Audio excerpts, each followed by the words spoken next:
realidad, pensando en mi infancia, digamos como que el juego y la escritura siempre estuvieron presentes, fueron como un refugio para mí. Y como, bueno, hoy estaba comentando en el encuentro que tuvimos, esa niña que alguna vez fui quería ser escritora. Así que, de alguna manera, estoy cumpliendo con esa tarea, ¿no?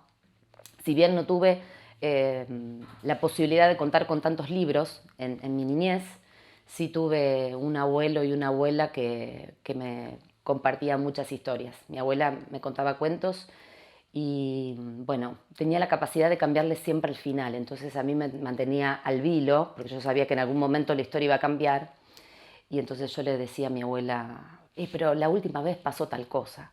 Y ella me decía, es que los finales siempre pueden ser distintos. Y mi abuelo era un maravilloso narrador. Él me contaba las historias de su infancia, un hombre que había sufrido mucho, porque bueno, no pudo ser niño de alguna manera. Su papá falleció y bueno, tuvo que ocuparse como hermano mayor de criar a sus hermanos junto con su mamá, dejar la escuela y trabajar en el campo. Y para mí esas historias que me contaban casi que me parecían de ciencia ficción, digamos, sentía que me estaba contando un cuento, aunque estaba hablando de su vida, así que creo que eso colaboró bueno, en mis deseos de escribir y de imaginar. En realidad los primeros libros que yo recuerdo haber recibido tenían que ver con mi escuela, fundamentalmente. Digamos, lo que había en mi casa y en mi infancia, perdón, eran libros vinculados al saber, enciclopedias, manuales de historia, de geografía, digamos, no había tanta literatura que circulara. Entonces, digamos, donde más cerca estuve de la ficción tiene que ver con la escuela. Digamos que, bueno, eso también. Fui educada con esto de que, bueno, los libros sirven para saber. Entonces, con el tiempo fui aprendiendo que también existen libros que nos permiten saber de otra manera a través de los relatos de ficción. Que es, digamos así, un clásico que a mí me gustaba desde muy chiquita, es El patito feo. Digamos, es así como un recuerdo grato. Las personas que admiro profundamente son María Teresa Andrueto, Graciela Montes, Liliana Bodoc, Luis María Pesetti, María Elena Walsh, por supuesto, pensando en grandes escritoras y escritores que con mucha amorosidad y respeto escriben para la infancia. Eh, digamos que han creado historias que realmente son fascinantes para quienes somos grandes. Yo, si bien soy fonoaudióloga y permanentemente compro libros para compartir con niñas y niños, como para mis sobrinas y sobrinos, la verdad que eso es una excusa, porque los disfruto muchísimo, como si yo fuera una niña, pero bueno, es porque justamente son personas que primero saben escribir muy bien y que además respetan a la infancia en el sentido de que no le quieren andar diciendo qué es lo que tienen que hacer, qué es lo que tienen que pensar. Digamos, a través de la ficción invitan a que las niñas y niños, bueno, piensen, sientan, se conmuevan con esos personajes y esas historias que crean. En realidad, bueno, ahí voy a tomar prestadas las palabras de las personas que saben, como por ejemplo María Teresa Andrueto, uno de sus libros es Hacia una literatura sin adjetivos, donde ella lo que dice es que justamente si la literatura está bien escrita, no es infantil ni juvenil, es literatura secas.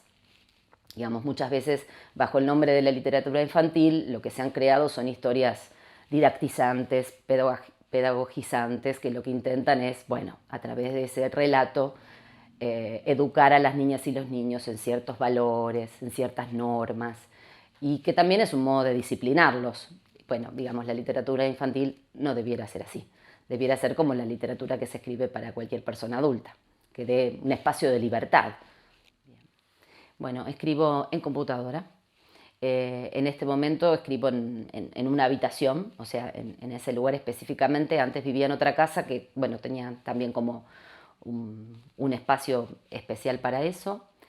En general, cuando se me ocurre alguna idea por algo que vi, que observé o que pensé, muchas veces tengo un bloc de notas que empiezo a escribir en el celular, como para no olvidarme, y bueno, después empezar a tratar de armar esa historia, que por supuesto no sé, no lo logro de un momento para otro y bueno, le dedico tiempo, Pero bueno, también de estos grandes escritores que nombraba antes, justamente decían eso, que en los primeros momentos donde uno escribe tiene que darse esa libertad de escribir como va surgiendo, aunque haya cosas que modificar, haya errores, y bueno, después viene todo el trabajo de revisión y reescritura, y por supuesto que cuando hay una publicación hay un trabajo de una correctora o corrector de estilo que bueno, se necesita ese lector objetivo que pueda ofrecer una mirada para que justamente la publicación sea mejor.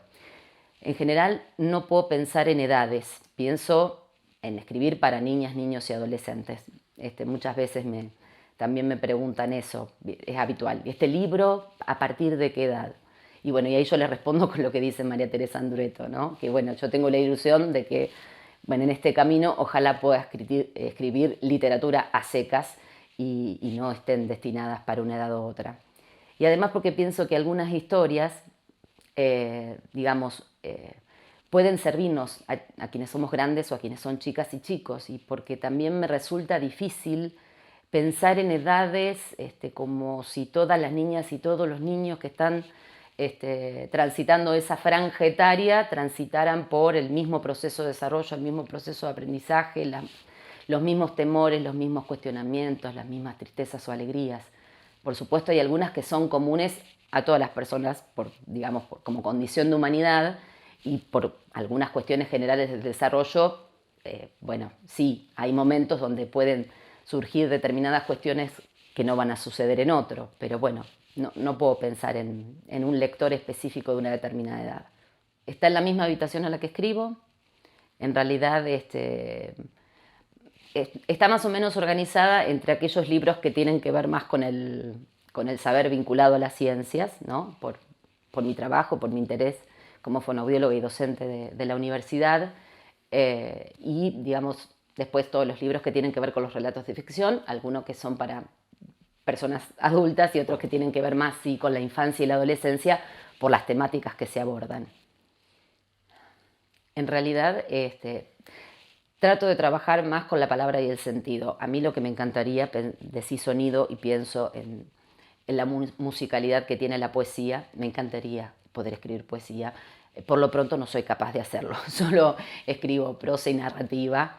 Pero bueno, sí es un trabajo de poder elegir las palabras, que bueno, a veces para cualquier otra persona o en cualquier otro tipo de texto podrían ser simplemente sinónimos, pero que en algún punto, en el modo en que uno quiere contar esa historia, no da lo mismo elegir una u otra palabra, a veces por cómo suenan y a veces bueno, por cierto interés en resaltar un determinado sentido, y sí, a veces, bueno, pienso en palabras o expresiones que pueden gustarles a las niñas y niños, palabras que les causen gracia, que les generen humor. Bueno, Pesetti trabaja muy bien en ese sentido. Palabras que usan las chicas y los chicos de hoy, que no son las mismas. Bueno, en el caso del diario Una princesa revolucionaria, uso varios refranes y expresiones antiguas. Eso es algo que lo pude poner a prueba con mis pacientes y mis sobrinas y sobrinos. Cuando uno dice alguna de esas expresiones le produce mucha gracia. Incluso te piden que las repitan y después te preguntan, bueno, ¿qué quiere decir esto que dijiste? Entonces, bueno, me parece que eso, más allá de lo que genera en las chicas y los chicos, también permite esta cuestión de compartir entre diferentes generaciones, ¿no? Donde uno le puede mostrar cómo se decían algunas cosas antes, cómo las decían nuestras abuelas y abuelos, y uno también puede aprender de los nuevos modos de decir que tienen las chicas y los chicos de hoy. Le da gran parte del sentido a mi vida. A veces pienso, podría dejar de hacer muchos otros trabajos, creo que no podría dejar de escribir. En realidad, tengo la fortuna de trabajar de distintas cosas que me gustan. Me gusta ser fonoaudióloga, me gusta mucho ser docente de la universidad y me gusta mucho escribir. O sea que no es un peso. Sé también, y tengo que reconocer todas mis limitaciones, que yo no podría ser alguien que exclusivamente se dedicara a la escritura y a la literatura. Incluso cuando digo esto, no podría dejar de escribir, muchas veces escribo algunas cuestiones, historias o textos que me hacen bien a mí escribirlos, no los escribo para publicarlos y que el resto de las personas se entere. Digo, la escritura como un espacio de libertad, como un refugio, donde, bueno, no todo va a ser publicable, pero en lo personal es saludable para mí. Bueno, yo creo que los gobiernos que son más progresistas y que entienden que los bienes culturales también son un derecho para todas las personas y las comunidades, desarrollan ciertas políticas públicas que acompañan, digamos, a quienes son escritores, como puede ser a cualquier otra persona que se dedique al arte. Pero de todos modos, bueno, por lo menos por lo que cuentan también las personas con las que trabajo, no es sencilla la tarea ni para las personas que escribimos, ni tampoco para las personas que están en editoriales independientes, o bueno, o librerías que ponen mucho esfuerzo, mucho trabajo ahí y que no es tan fácil sostenerlo, ¿no? Entonces, bueno, por ahí sería importante que sí, el Estado se haga más presente, sobre todo, bueno, en los pequeños o pequeñas escritoras, editoriales y librerías que tanto se esfuerzan por visibilizar el trabajo de distintas personas, bueno, para que eso sea posible o por lo menos no pese tanto. Y afuera de la lengua no hay nada, digamos. En algún punto las personas, los seres humanos, estamos atravesados justamente por nuestra lengua materna y por el lenguaje. Como dice Bemenis, un maravilloso lingüista, somos en, por y en el lenguaje, ¿no? Digamos, estamos atravesados y la palabra como herramienta simbólica nos permite comunicarnos, crear lazos con otras personas, pensar, reflexionar, resolver conflictos, expresar lo que sentimos y pensamos, comprender lo que otros intentan decirnos, nos permite simbolizar, crear. Entonces, digamos que me resulta difícil pensar que existe por fuera de la lengua. Ahí me resulta difícil, porque me resulta difícil pensarme en esa pregunta. Me parece que lo único que tengo para decir es que, bueno, soy autora de algunos libros, porque ni siquiera soy escritora. Me parece que para eso hay que tener un recorrido y un trabajo que por lo menos no lo tengo por ahora, o no me siento merecedora de ese título, pero sí soy una autora que, bueno, escribe historias para niñas y niños desde el amor y el respeto hacia la infancia y tratando también de que esas historias sirvan para acompañar a las personas adultas, ¿no? A docentes, familias, porque bueno, también para cuidar la infancia hay que sostener y acompañar a los que están a cargo de esa tarea. Y es lo que hablábamos antes, esos espacios de soledad para encontrarse con historias que se parecen a la propia, para reconocer historias que son muy distintas a la propia y eso te permite ser una persona más atenta, más sensible, con la capacidad de poder comprender otros mundos posibles.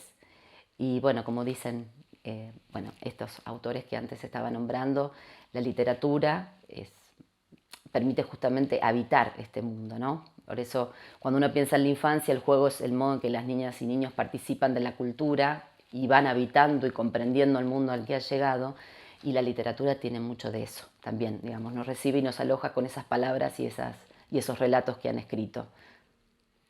Me parece que desde hace bastante tiempo la literatura está trabajando en resaltar la diferencia en el mejor de los sentidos, porque en realidad las diferencias históricamente han molestado, las de cualquier tipo. Y me parece que están apareciendo en escena textos donde bueno, la diferencia es valorada, digamos, no es mirada desde un lugar peyorativo y eso me parece muy valioso, muy interesante, digamos, porque hemos sido criados y educados, digamos, desde la lógica y el paradigma de la homogeneidad, ¿no? Que todas las personas somos relativamente iguales o que por lo menos tenemos que comportarnos dentro de ciertos parámetros, pero en realidad, como dice una autora que me gusta mucho, que se llama Rosa Blanco, ella es educadora, y lo que dice es que en realidad la diversidad es parte de todos los sujetos y de todos los procesos de aprendizaje. Entonces, bueno, me parece que la literatura puede aportar mucho a marcar esas diferencias.